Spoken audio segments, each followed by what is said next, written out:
Λένε ότι ο θάνατος είναι μια στιγμή, ένα απότομο τέλος. Αλλά όσοι έχουν βρεθεί δίπλα του ξέρουν κάτι άλλο. Υπάρχει ένα μικρό, σχεδόν άχρονο διάστημα όπου η συνείδηση κάνει κάτι που δεν έπρεπε να μπορεί να κάνει. Μια τελευταία αναλαμπή που μοιάζει περισσότερο με ξύπνημα παρά με σβήσιμο. Και μέσα σε αυτή τη χαραμάδα συμβαίνει κάτι που η επιστήμη βλέπει, αλλά δεν εξηγεί. Στις 3:14 τα ξημερώματα, ο Ανδρέας, 54 ετών, βρέθηκε στο χειρουργείο έπειτα από ένα ευνίδιο καρδιακό επεισόδιο. Οι πιθανότητες ήταν ελάχιστες.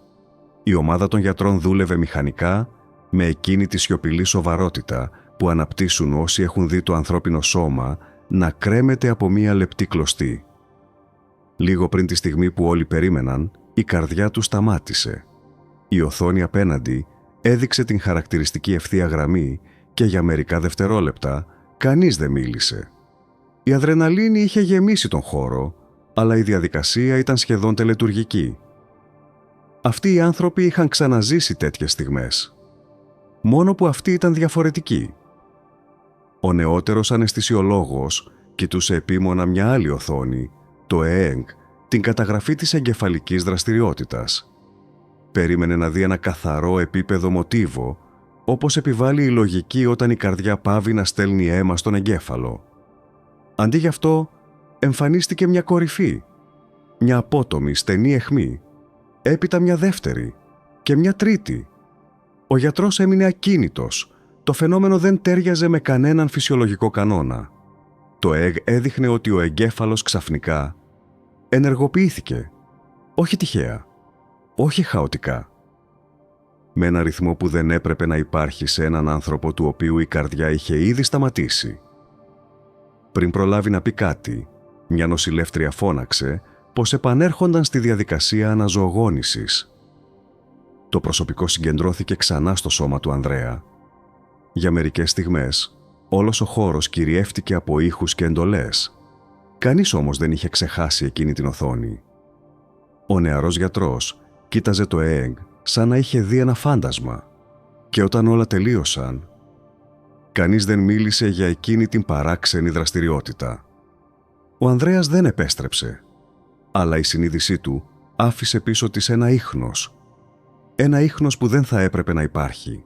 Σήμερα θα ανοίξουμε αυτό το μυστήριο, όχι μέσα από θεωρίες χωρίς βάση, αλλά μέσα από τις καταγραφές που δείχνουν πως τα τελευταία δευτερόλεπτα της συνείδησης είναι πιο ενεργά, πιο έντονα και πιο ανεξήγητα από όσο νομίζουμε. Θα δούμε τι καταγράφει ο εγκέφαλος όταν όλα δείχνουν πως έχουν τελειώσει. Τι παρατηρούν οι γιατροί εκείνες τις στιγμές που στα πρωτόκολλα γράφονται απλώς ως λήξη. Και γιατί τόσες μαρτυρίες από διαφορετικές χώρες, ηλικίες και ζωές περιγράφουν την ίδια αίσθηση λίγο πριν το άγνωστο ανοίξει μπροστά τους. Δεν θα κλείσουμε αυτό το επεισόδιο με φόβο. Θα το ανοίξουμε με κάτι που μοιάζει περισσότερο με κατανόηση. Ίσως και μια νέα οπτική για το τι σημαίνει να σβήνει ο άνθρωπος. Γιατί αυτό το σβήσιμο δεν μοιάζει καθόλου με τέλος. Το πρώτο σοκ που αντιμετωπίζει η επιστημονική κοινότητα βρίσκεται εδώ. Ο εγκέφαλος δεν σβήνει την ίδια στιγμή που σταματάει η καρδιά.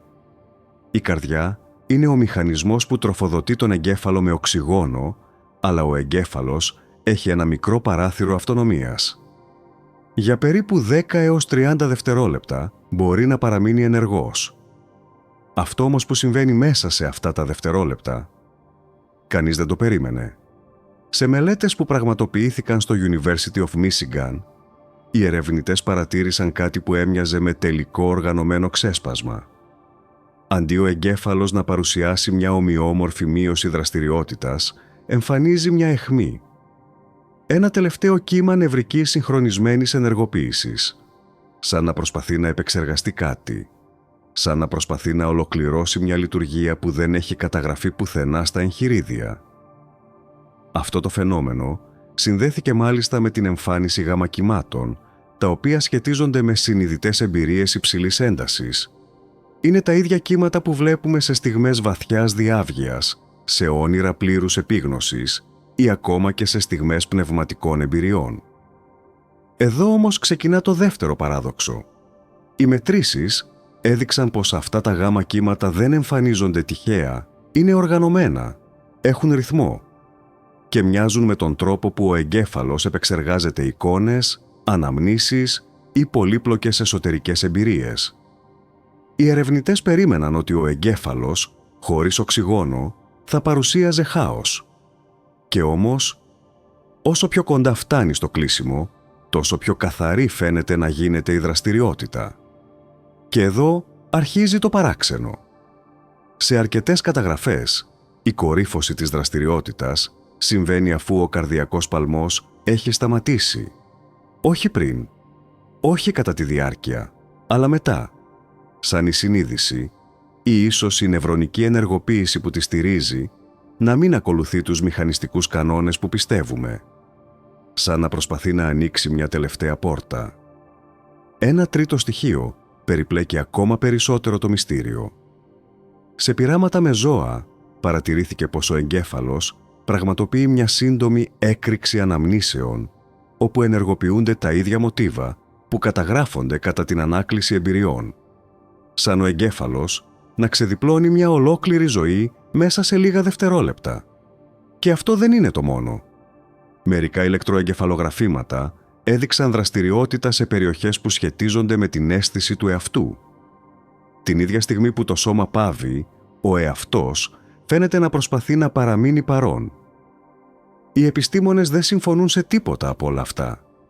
Κάποιοι λένε ότι είναι απλά μια βιολογική αντίδραση. Άλλοι παραδέχονται ότι το φαινόμενο είναι πολύ συγκεκριμένο, πολύ οργανωμένο, για να χαρακτηριστεί τυχαία ηλεκτρική εκφόρτιση. Και άλλοι δεν θέλουν να το αγγίξουν καθόλου. Γιατί η φυσική, όταν φτάνει στα όρια της, αφήνει χώρο σε ερωτήσεις που δεν μπορούν να απαντηθούν χωρίς να ανοίξουν πόρτες που η επιστήμη δεν θέλει να ανοίξει. Οι γιατροί νόμιζαν πως η στιγμή του τέλους είναι απόλυτα προβλέψιμη, μέχρι που είδαν ένα μοτίβο εγκεφαλικής δραστηριότητας που δεν έπρεπε να υπάρχει ούτε στη θεωρία ούτε στην πράξη. Και τότε κατάλαβαν ότι αυτό το φαινόμενο δεν είναι εξαίρεση. Από εδώ και πέρα το πεδίο αλλάζει. Η επιστήμη δίνει τη σκητάλη στη μαρτυρία και η μαρτυρία ανοίγει ένα παράθυρο που δεν εξηγείται μόνο με νευρώνες και ηλεκτρισμό. Όσο και αν προσπαθούν οι ερευνητές να κρατήσουν τις περιγραφές εντός του βιολογικού πλαισίου, οι άνθρωποι που επανήλθαν από κλινικό θάνατο λένε κάτι πολύ διαφορετικό. Και το πιο ανησυχητικό, ή ίσως το πιο συγκλονιστικό, είναι ότι οι αφηγήσεις μοιάζουν μεταξύ τους. Ακόμη και όταν προέρχονται από διαφορετικές ηλικίες, πολιτισμούς, γλώσσες και θρησκείες, το πρώτο κοινό στοιχείο, η αίσθηση ότι κάτι τους καλεί. Όχι με λόγια, όχι όπως ακούμε έναν άνθρωπο, περισσότερο σαν μια εσωτερική κατεύθυνση, μια αόρατη έλξη προς ένα σημείο που δεν μπορούν να προσδιορίσουν. Και όμως το αναγνωρίζουν, σαν να το έχουν ξαναβιώσει κάπου. Σε μια από τις πιο γνωστές περιπτώσεις, μια γυναίκα από τη Σουηδία μίλησε για ένα φως που δεν ήταν φως. Ήταν σαν καθαρή συνειδητότητα, σαν μια παρουσία που την περίμενε. Αντίστοιχα, ένας άνδρας από την Ιαπωνία περιέγραψε ότι ένιωσε τον χρόνο να παγώνει. Όλα γύρω του σταμάτησαν, αλλά ο ίδιος λειτουργούσε με απόλυτη διάβγεια. Το μοτίβο δεν τελειώνει εδώ. Άλλοι άνθρωποι μιλούν για μια διάφανη μορφή, όχι απαραίτητα ανθρώπινη, που πλησιάζει, όχι για να τους πάρει, αλλά για να τους καθοδηγήσει. Και όταν οι γιατροί προσπαθούν να κατανοήσουν αυτές τις περιγραφές, πηγαίνουν κατευθείαν στις εγκεφαλικές καταγραφές. Αυτό όμως που βρίσκουν εκεί δεν βοηθάει όσο θα περίμενε κανείς. Σε πολλές περιπτώσεις, η επιστροφή της συνείδησης συνοδεύεται από ασυνήθιστα υψηλά επίπεδα δραστηριότητας στον οπτικό φλοιό, σαν ο εγκέφαλος να βλέπει κάτι που δεν έχει σχέση με την πραγματικότητα του χώρου. Και αυτό δημιουργεί μια απλή αλλά ανησυχητική ερώτηση. Αν δεν βλέπουν το χώρο γύρω τους, τότε τι βλέπουν? Υπάρχει και κάτι ακόμη πιο παράξενο. Σε 5 διαφορετικές χώρες, 5 άτομα περιέγραψαν την ίδια αίσθηση, ότι ο χρόνος γλίστρισε, σαν να πέρασαν μέσα από μια λεπτή μεμβράνη. Μια γυναίκα είπε ότι ένιωσε τη ζωή της να κάμπτεται σαν ύφασμα. Και ένας άνδρας στη Βραζιλία είπε πως βγήκε για λίγο από την ιστορία του. Όσο πιο πολύ συσσωρεύονται αυτές οι μαρτυρίες, τόσο πιο δύσκολο είναι να τις αγνοήσεις. Και όσο πιο συχνά εμφανίζονται κοινά μοτίβα, τόσο πιο περίεργα γίνονται τα επιστημονικά δεδομένα. Γιατί δεν υπάρχει λόγος αυτοί οι άνθρωποι, από διαφορετικές υπήρους, να ζουν το ίδιο μοτίβο εμπειρίας. Το ίδιο αίσθημα καλέσματος. Την ίδια αίσθηση παύσης του χρόνου. Την ίδια παρουσία. Αλλά το πιο ενιγματικό μοτίβο δεν είναι αυτό. Το πιο ενιγματικό είναι ότι πολλοί περιγράφουν πως, για ένα κλάσμα δευτερολέπτου, ένιωσαν ότι μπορούν να διαλέξουν αν θα επιστρέψουν ή όχι. Σαν η συνείδηση, μπροστά σε αυτή τη μετάβαση, να αποκτά έναν διαφορετικό βαθμό ελευθερίας. Κάτι που δεν έχουμε εξηγήσει ούτε φιλοσοφικά ούτε νευροβιολογικά. Και όσο περισσότερο μελετούν οι ειδικοί αυτές τις εμπειρίες, τόσο περισσότερο αναρωτιούνται αν η συνείδηση λειτουργεί ανεξάρτητα από τα όρια του σώματος για μερικά κρίσιμα δευτερόλεπτα. Αν υπάρχει μια ζώνη, ένα ενδιάμεσο, στο οποίο ο άνθρωπος δεν έχει ακόμη φύγει, αλλά δεν είναι και πια εδώ. Σε κάποιες παλιές νοσηλευτικές αναφορές υπάρχει μια ορολογία που δεν χρησιμοποιείται επίσημα, the silent moment, η σιωπηλή στιγμή. Αυτή που κανείς δεν καταγράφει, γιατί δεν φαίνεται στα ιατρικά δεδομένα. Αλλά οι μαρτυρίες επιμένουν ότι υπάρχει. Και σύμφωνα με αρκετές περιγραφές, αυτή η στιγμή δεν είναι σκοτεινή. Δεν είναι άδεια. Είναι καθαρή. Κάποιος την αποκάλεσε η πιο αληθινή στιγμή που έζησα. Κάποιος άλλος είπε ήταν σαν να ξύπνησα. Και μια γυναίκα, έπειτα από 13 λεπτά χωρίς παλμό, είπε ήταν η μόνη στιγμή που δεν ένιωσα μόνη. Το παράδοξο δεν είναι ότι οι άνθρωποι περιγράφουν έντονες εμπειρίες. Το παράδοξο είναι ότι οι εμπειρίες αυτές εμφανίζονται ακριβώς τη στιγμή όπου, βιολογικά, δεν θα έπρεπε να υφίστανται. Και εδώ, το μυστήριο αρχίζει να αγγίζει κάτι ακόμη πιο βαθύ. Αν ο εγκέφαλος, στα τελευταία δευτερόλεπτα, παράγει υψηλής οργάνωσης δραστηριότητα, και αν η συνείδηση, σε δεκάδες χιλιάδες μαρτυρίες, βιώνει κάτι που θυμίζει μετάβαση, τότε ίσως αυτή η σύντομη στιγμή δεν είναι μια κατάρρευση. Ίσως είναι μια μετατόπιση. Αυτή είναι η στιγμή όπου η ανάλυση γίνεται ανθρώπινη. Εδώ τα δεδομένα και οι αριθμοί σταματούν να φτάνουν. Γιατί όσο και αν προσπαθεί η επιστήμη, δεν μπορεί να χαρτογραφήσει κάτι που αφορά το πιο βαθύ κομμάτι της ανθρώπινης ύπαρξης. Την αίσθηση του εαυτού, την αγωνία, τη γαλήνη, την παράδοση, την επιστροφή. Και το πιο εντυπωσιακό, οι άνθρωποι που βρέθηκαν στο κατόφλι λένε ότι η τελευταία σκέψη δεν είναι φόβος. Όχι φόβος για το άγνωστο, όχι φόβος για τον πόνο, όχι φόβος για την απώλεια. Οι περισσότεροι περιγράφουν μια αίσθηση απίστευτης γαλήνης. Μια ηρεμία που δεν συναντάται πουθενά στη φυσιολογική ζωή. Σαν κάτι βαθιά μέσα τους να ξέρει ότι αυτή η στιγμή δεν είναι εχθρός. Σε πολλές αφηγήσεις υπάρχει μια σταθερή εικόνα. Οι άνθρωποι νιώθουν ότι κάποιος τους περιμένει. Δεν τον βλέπουν πάντα. Δεν τον αναγνωρίζουν. Αλλά η αίσθηση παρουσίας είναι τόσο έντονη, τόσο οικία, που οι περισσότεροι τη θυμούνται σαν κάτι αληθινό, όχι σαν όνειρο, ούτε σαν παραισθησία. Μια γυναίκα που επέστρεψε μετά από 8 λεπτά χωρίς παλμό είπε «Δεν ένιωσα ότι πηγαίνω κάπου. Ένιωσα ότι επιστρέφω κάπου». Και αυτό, όσο απλό κι αν ακούγεται, αλλάζει τα πάντα. Ο φόβος του τέλους μεταμορφώνεται σε κάτι άλλο, σε αποδοχή, σε περιέργεια, σε μια αίσθηση ότι αυτό που ακολουθεί δεν είναι σκοτάδι, είναι συνέχεια.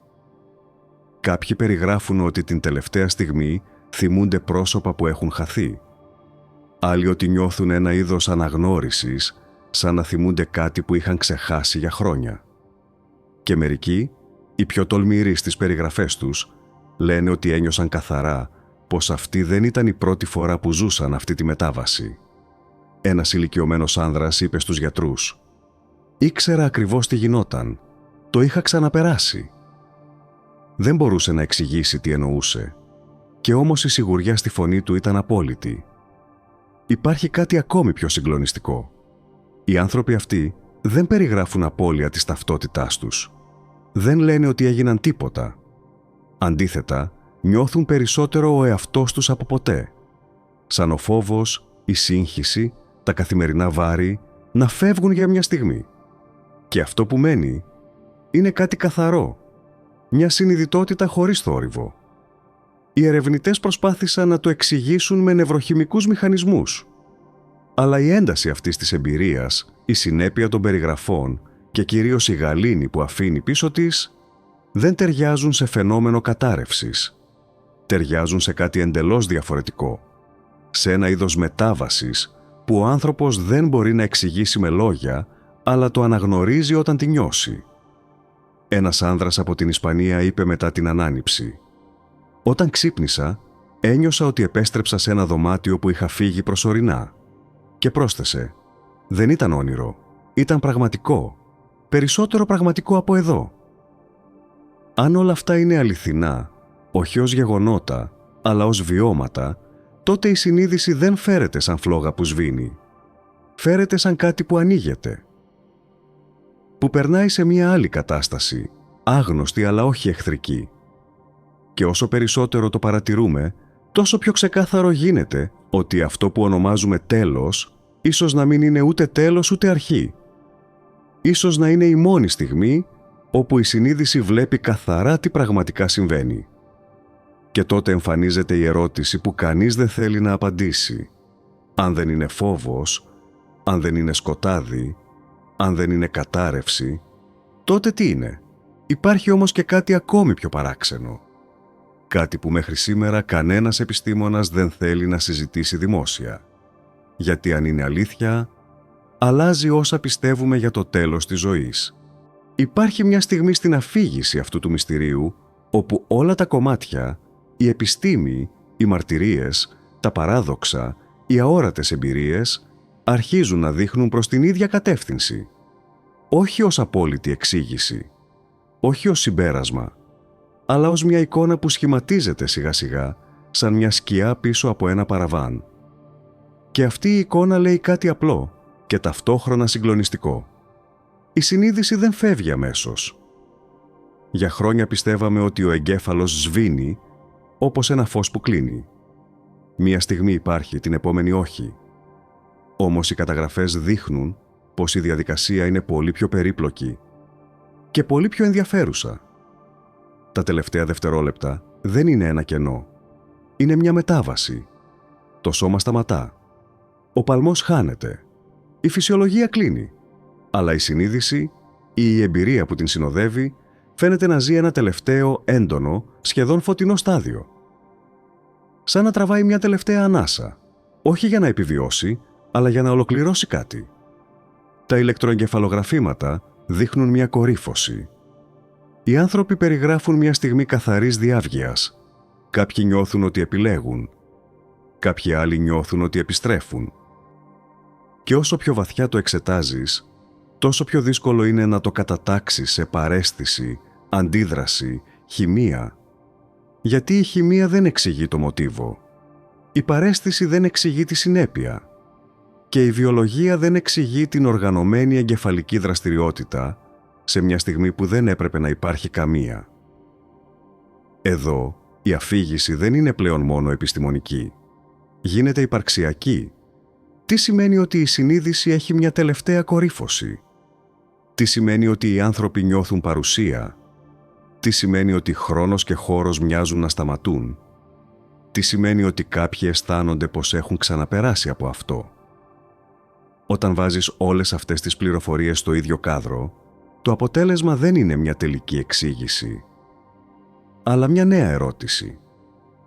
Μήπως τα τελευταία δευτερόλεπτα της ζωής δεν ανήκουν στο τέλος της? Μήπως ανήκουν στην αρχή ενός άλλου τρόπου ύπαρξης που δεν γνωρίζουμε ακόμη?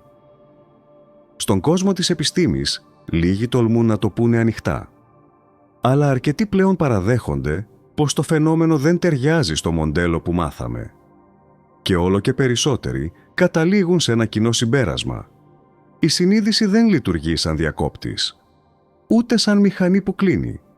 Πιο πολύ μοιάζει με διαδικασία. με διαδρομή, σαν να περνάει από μια φάση αποσύνδεσης και μετά από μια φάση μετάβασης.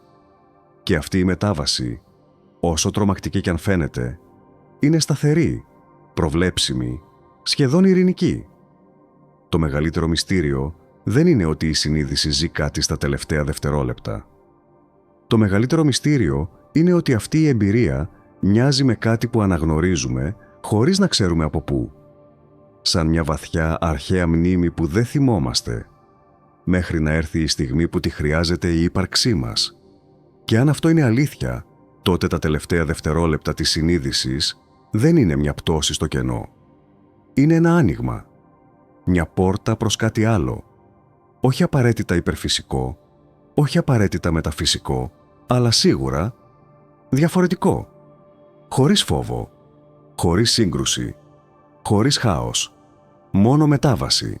Αν κοιτάξουμε τη ζωή σαν μια γραμμή, τότε το τέλος μοιάζει με μια τελεία. Αλλά οι μαρτυρίες, τα δεδομένα και η σιωπηλή στιγμή ανάμεσα στο σώμα και στο άγνωστο δείχνουν κάτι διαφορετικό. Ότι εκεί, μέσα σε αυτά τα δευτερόλεπτα, δεν υπάρχει τελεία. Υπάρχει κόμμα, μια παύση, μια ανάσα. Ένας ενδιάμεσος χώρος όπου ο άνθρωπος δεν είναι ούτε εδώ ούτε εκεί, αλλά βρίσκεται σε ένα σημείο που δεν γνωρίσαμε ποτέ όσο είμαστε ζωντανοί. Και ίσως αυτό να είναι το πιο παράξενο απ' όλα. Η στιγμή που φοβόμαστε περισσότερο είναι η στιγμή όπου νιώθουμε τον μεγαλύτερο βαθμό γαλήνης. Αυτή η αντίθεση δεν είναι τυχαία. Είναι η υπενθύμηση ότι ίσως η συνείδηση γνωρίζει κάτι που το λογικό μας μυαλό δεν έχει ακόμα καταλάβει. Η επιστήμη βλέπει την τελευταία εκτόξευση νευρονικής δραστηριότητας. Οι άνθρωποι βλέπουν μια παρουσία. Ο χρόνος φαίνεται να λυγίζει. Η ταυτότητα δεν χάνεται, ξεκαθαρίζει. Και αν το δεις από απόσταση, όλα λειτουργούν σαν ένας μυστικός διάλογος ανάμεσα στο σώμα και κάτι βαθύτερο. Κάτι που δεν έχει όνομα. Κάτι που δεν εξηγείται με όρους φυσικής. Ίσως να μην πρέπει να φοβόμαστε τα τελευταία δευτερόλεπτα. Ίσως να πρέπει να τα δούμε σαν την πιο καθαρή στιγμή του ανθρώπου. Τη στιγμή όπου όλα αυτά που κουβαλάμε, φόβος, άγχος, βάρος, χρόνος, σβήνουν για λίγο και αυτό που μένει είναι η ουσία, η συνείδηση, η ύπαρξη, η καθαρότητα. Ίσως να μην είναι το τέλος μιας ιστορίας. Ίσως να είναι η πρώτη πρόταση μιας άλλης. Μιας ιστορίας που δεν έχουμε ακόμα τις λέξεις για να περιγράψουμε. Αλλά όταν έρθει η στιγμή, ίσως την αναγνωρίσουμε. Όπως αναγνωρίζουμε την ανάσα μετά από μια μεγάλη βουτιά. Όπως αναγνωρίζουμε τη ζεστασιά ενός τόπου που δεν θυμόμαστε, αλλά νιώθουμε ότι κάποτε μας ανήκε. Κανείς δεν ξέρει την τελική απάντηση. Και ίσως αυτό είναι το μεγαλύτερο δώρο του μυστηρίου. Ότι μας αφήνει χώρο να αναρωτηθούμε, να εξερευνήσουμε, να θυμηθούμε. Γιατί ίσως τελικά η συνείδηση δεν φοβάται το άγνωστο. Φοβάται μόνο να μην το ψάξουμε.